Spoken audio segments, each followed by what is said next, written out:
Zahvala direktorici podružnice gospođi Ćosić, koja je zadnjih 7-8 godina uspješno ravna gradskim grobljima.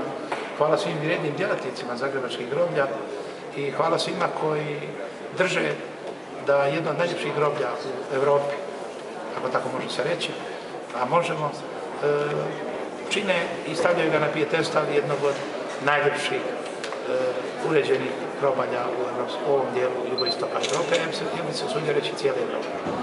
Hvala Boleu što nam je napravio arkade, hvala sadašnjim djelatnicima što to održavaju i hvala Zagrebčanima što u koloni mirno svake godine da nas viseti, prisjeti se svoji najmiliji, a kako se rekao, onda se moramo zamisliti čemu sve skupa, čemu svađa, čemu napucavanja, čemu ratovi, čemu nesreća, čemu destrukcija, čemu rušenje.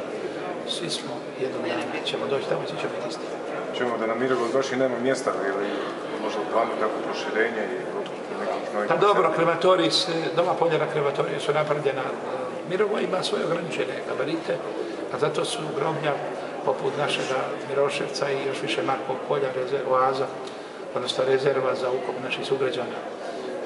Mirogoj je više groblje gdje treba čuvati ono što je već u napravljeno.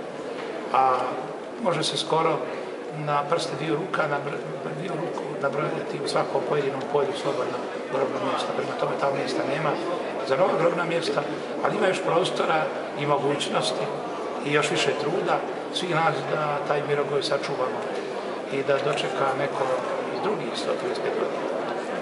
Hvala.